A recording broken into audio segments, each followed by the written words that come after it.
तुला घरातून बाहेर काढलंय, विसरलीस तू? घरात यायचं असेल तर त्यासाठी अट घातलीये, आलीस तशी निघून जा. वहिनी, मी ते घरात राहायला आलेले नाहीये, तुझ्या प्रश्नांची उत्तरं द्यायला आले. त्याची काहीही गरज नाहीये. मला तुझं काही ऐकायचं नाही. गरज आहे की नाही हे काय सांगणार आहे, हे ऐकल्याशिवायच सांगणार आहेस का? मला तर असं वाटतं की मी नुसतं बोलण्यापेक्षा दाखवण्यावर जास्त भर देईन. इन्स्पेक्टर साहेब, या जरा.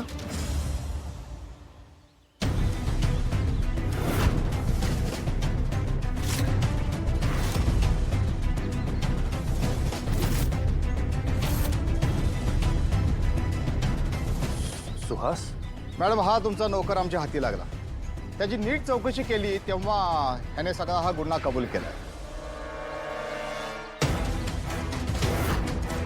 त्यामुळे कामिनी मॅडम या सगळ्या प्रकरणामध्ये निर्दोष आहेत. हे बघ, जर का तू आला नाहीस तर काय काय होईल याची तुला कल्पना देतो. पण मॅडम, एकतर पैसे वगैरे काही मिळणार नाही आणि पोलिसांची हवा खावी लागेल, कळलं का? आणि जर का आलास तर तुलाही पैसे मिळतील आणि तुझ्या फॅमिलीलाही पैसे मिळतील. ठीक आहे ठीक आहे. ठीक आहे ठीक आहे, वाट बघते मी.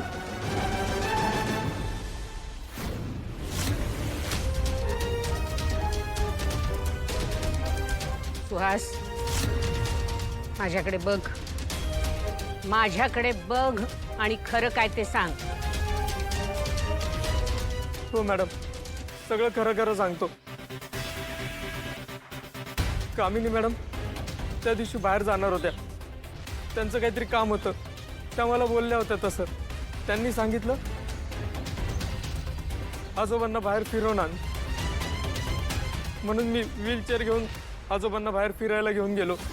पण तिथे उतार होता, त्या उतारावरून व्हीलचेअर सुटली आणि तो ॲक्सिडेंट झाला. हो, या सगळ्यात माझीच चूक होती.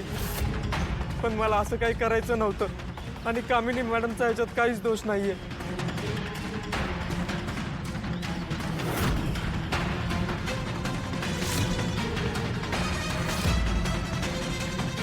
बाबा,